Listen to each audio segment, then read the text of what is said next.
अस्सलाम वालेकुम, good afternoon.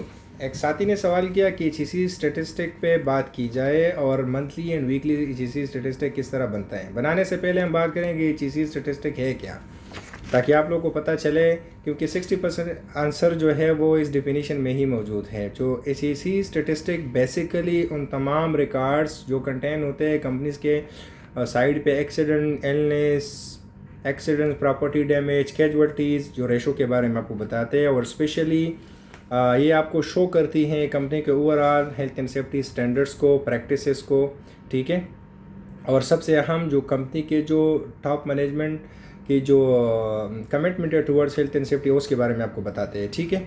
जाहिर सी बात है, अगर ये नंबरिंग ज़्यादा होगा, इसके रेशो ज़्यादा होगा, तो कंपनी के जो हेल्थ एंड सेफ्टी कल्चर है वो अच्छा नहीं होगा, वो पुअर होगा। अगर ये कम होगा तो आपको जो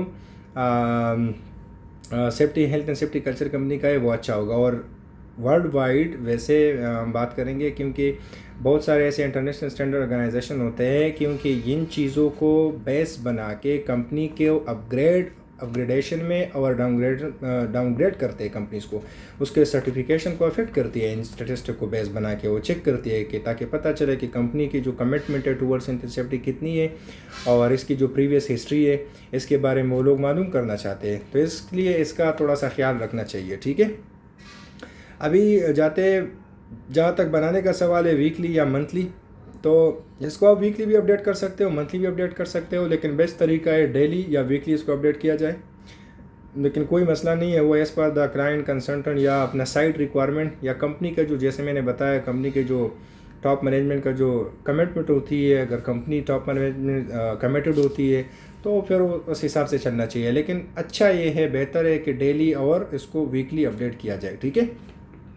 चीज़ें उसमें क्या क्या होती है, मैंने कुछ लिस्ट रेडी किया है पॉइंट्स की, तकरीबन 8-10 पॉइंट मैंने रेडी किया है, लेकिन याद रखो ये पॉइंट्स 2-3 कम भी हो सकती है और ज़्यादा भी हो सकती है, क्योंकि मैंने इन जनरल और कॉमन पॉइंट्स इकट्ठे किए जो ज़्यादातर मैंने इस डिफिनीशन में आप लोग के साथ शेयर भी किया, और वर्ल्ड वाइड की बात कर रहा हूँ, ठीक है। कंट्री वाइज भी अफेक्ट करती है, कुछ कंट्रीज़ में ज़्यादा हेल्थ एंड सेफ्टी को फॉलो करते हैं, तो फिर वो ज़्यादा इनको डिटेल में जाते हैं और वो चाहते हैं, और उसका फिर जैसे ओशा में और इधर इवन यूएई में फेडरल ओशाद, यानी जो अबू धाबी में कोई कौन मेरे साथी काम कर रहे हैं उनको पता है, ठीक है, उसका प्रॉपर वो सिस्टम फॉलो करते हैं।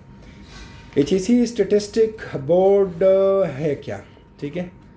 चलो मज़ीद एक दफ़ा फिर इसका जो डिफिनीशन है इंग्लिश में, इसको कोशिश करते हैं, ताकि अगर कोई भी मेरे दोस्त इंटरव्यू में वो इसको जो आंसर है ताकि क्लियर वो दे सके। एचईसी स्टेटिस्टिक और the records that contain the casualties, injuries, near misses, illness, ratio etcetera.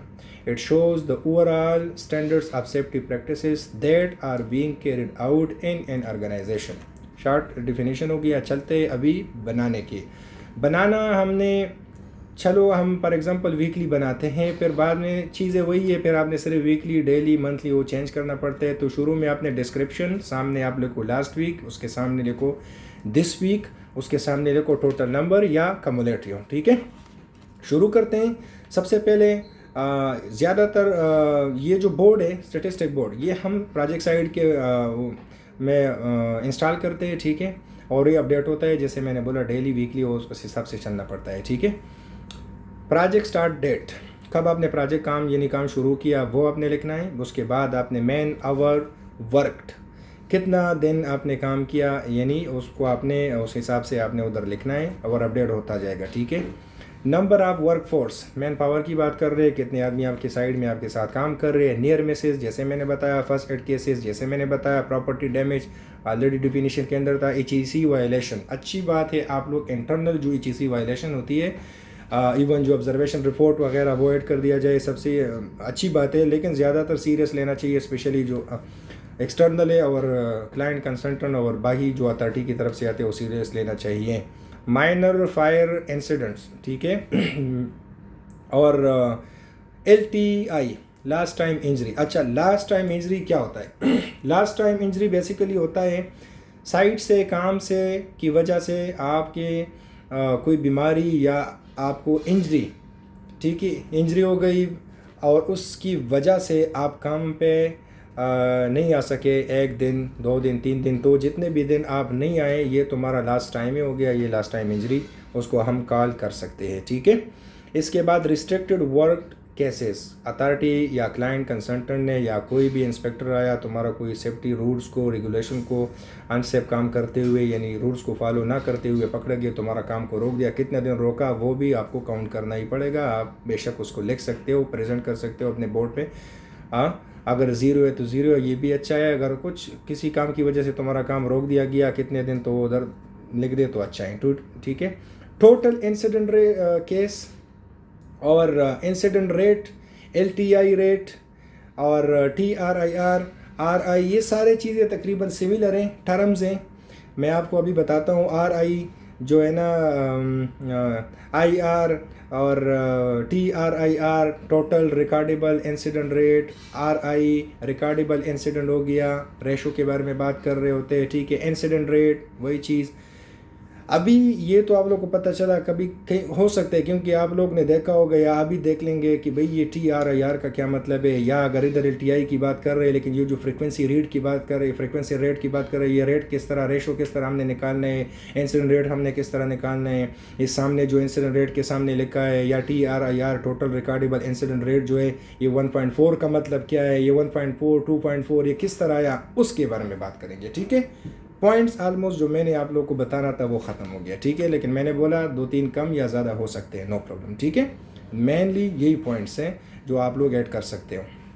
अच्छा, LTI में जो लास्ट टाइम इंजरी है उसमें आप लोगों ने क्या करना है, उसमें आप लोगों ने LTI लास्ट टाइम इंजरी को मल्टीप्लाई करनी है 1 मिलियन के साथ, यानी ज़रब देनी है 1 मिलियन 10 लाख के साथ, फिर डिवाइड करनी है उसको मैन आवर्ड वर्क, वो जो रिपोर्टेबल जो रिपोर्टिंग जो टाइम था, जो पीरियड था, उसमें कितना भी टाइम आपने काम किया उसको आपने वो आवर को, घंटे को आपने डिवाइड करना है।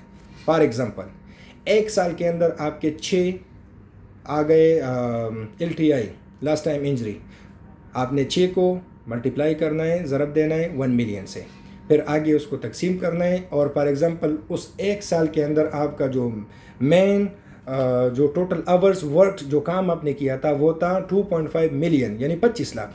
तो आपने क्या किया, 6 ज़रबे 1 मिलियन तकसीमें 25 लाख, तो क्या है आपके पास तकरीबन को मेरे ख्याल में 2.54 एक नंबर आ जाएगा, 2.4 जो आपके पास नंबर आएगा उसका मतलब क्या है कि पर 1 मिलियन आवर्स, ठीक है। ये तुम्हारा रेशो, ये तुम्हारा जो रेट है वो आया LTI का 2.4, ठीक है। इस तरह चलते हम TRIR की तरफ, या RI रिपोर्टेबल इंसिडेंट हो गया, total reportable recordable incident rate हो गया, ठीक है ना।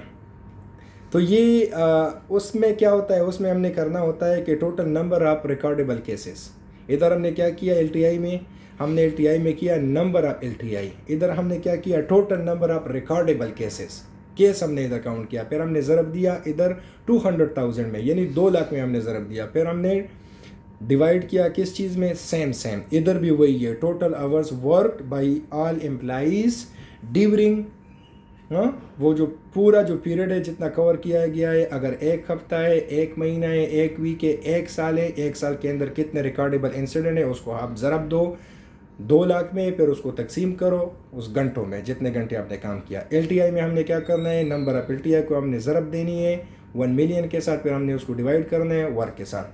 थोड़ी सी यही डिफरेंट थी, बताना ज़रूरी समझता था क्योंकि मुझे पता है स्टैटिस्टिक बोर्ड पे अभी तक आप लोगों ने देखा होगा पॉइंट्स में इस तरह नंबर्स और रेशो के बारे में, ये फ्रीक्वेंसी रेट के बारे में, ताकि मैं चाहता था आप लोग को ये थोड़ा सा इसके बारे में बात करें। तो ये चीज़ी स्टैटिस्टिक के बारे में कुछ पॉइंट्स और थोड़ा सा तरीक़ेकार मैंने अपना जो व्यू था वो पेश किया। उम्मीद करता हूँ आप लोग को पसंद आ गया होगा। मज़ीद किसी किस्म का भी डाउट है तो आप लोग कमेंट बॉक्स में पूछ सकते हो। अभी तक इतना ही था। अल्लाह हाफ़िज़।